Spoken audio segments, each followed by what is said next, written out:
Assalamualaikum warahmatullahi wabarakatuh. Perkenalkan, nama saya Desrianti Pulungan. Saya mengajar di SMA Negeri 1 Panjang Utara yang membidangi studi mata pelajaran fisika. Nah, di sini saya melihat di sekolah kami itu yang berada di daerah perkampungan, kemudian minat anak-anak dengan fisika itu sangat kurang, sangat minim, di mana sebagian besar anak-anak kami itu adalah anak petani, di mana orang tuanya tidak pala mendukung untuk belajar. Jadi pelajaran fisika yang mereka anggap itu tidak perlu kali di kehidupannya, makanya mereka merasa bosan, tidak mau belajar. Tantangan bagi saya sebagai guru fisika di SMA Negeri 1 Panjang Utara itu, di mana pelajaran fisika bagi siswa kami yang berada di SMA Negeri 1 Panjang Utara masih dianggap pelajaran yang menakutkan, karena kebanyakan siswa masih takut pada gurunya karena menganggap guru-gurunya itu kejam dan kiler. Nah, itu kata anak didik jika ditanya di awal pembelajaran atau pas awal-awal mereka masuk kelas, karena pengalaman mereka katanya waktu belajar di SMP membosankan karena kebanyakan teori yang mereka tidak tahu dan paham untuk apa sih belajar fisika itu dan bagaimana mengaplikasikan fisika itu di dalam kehidupan sehari-hari. Jadi tidak disukai siswa karena banyaknya rumus dan banyaknya hitung-menghitung yang menurut siswa tersebut fisika hanya identik dengan hitungan dan rumus yang sangat merepotkan dan membingungkan. Yang kurangnya pemahaman mereka juga, dan sebagian masih menganggap pelajaran fisika itu tidak begitu penting karena belajarnya susah. Setiap saya masuk, masih banyak siswa yang merasa bosan dan kurang tertarik dengan pelajaran fisika yang saya bawakan. Bahkan ada yang sampai tidak mau tahu, ada yang tidur, ada yang mengganggu temannya. Kadang ada juga siswa yang tidak masuk ke kelas pas pelajaran saya masuk. Jadi inilah salah satu alasan kenapa pelajaran prestasi belajar fisika di SMA Negeri 1 Panjang itu sangat-sangat rendah. Jadi karena anak-anak itu kurang meminati dengan pelajaran fisika.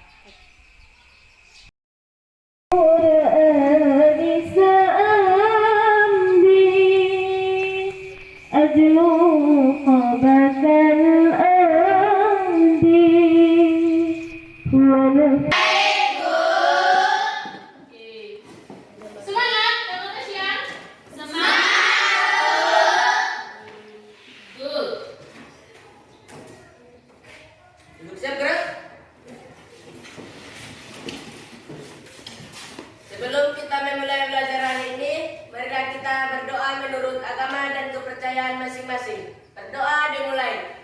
Kita absennya satu kata untuk hari ini. Ya. Al-Quran. Nah, di dalam sebelum kita masuk ke pengukuran, Ibu kasih tahu dulu apa tujuannya. Ya, tujuannya nanti kita bisa mengukur beberapa benda. Nah, di situ dengan alat sederhana. Pancasila yang kita harus dapat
bekerja sama. Oke, bisa dimulai? Bisa, Bu. Ya udah, sekarang kita kerjakan. Ayo ukur yang ada.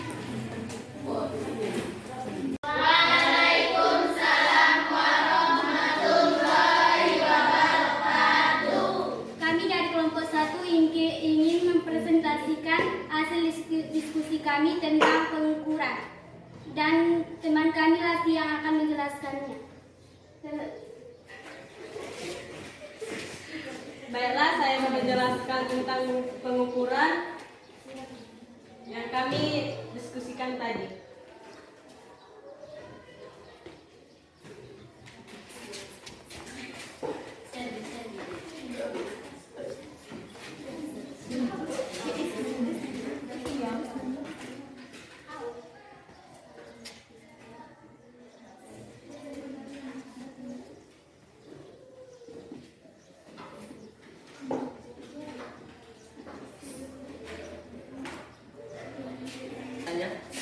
Bagaimana sih cara mengukur sebuah benda itu agar pas?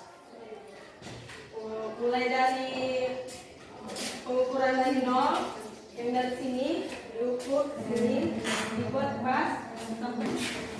Dari hasil presentasi kita yang tadi, ya, berarti kita sudah bisa mencari ataupun membuat satu kesimpulan, ya kan?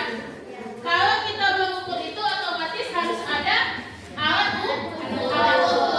Kemudian harus kita tahu itu apa satuannya. Mana spidol tadi? Ya, kita harus tahu. Alat ukur apa tadi yang kalian gunakan? Rom. Itu alat ukur untuk buku, mengukur buku. Jadi di sini semuanya hanya memakai rom. Ada yang lain? Ada apa itu?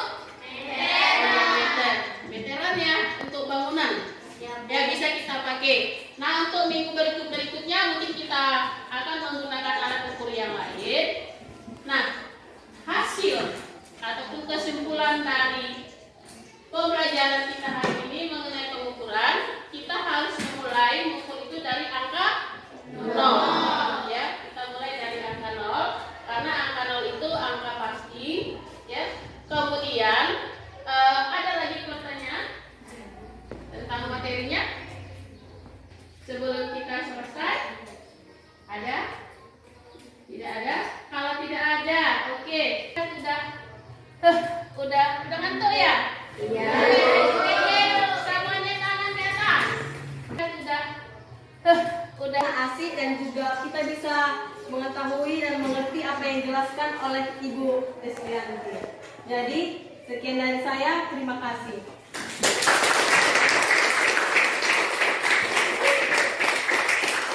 Oke, sebelum kita akhiri, kita baca doa dulu, ya. Supaya kita sampai ke rumah. Dan masing-masing berdoa dimulai.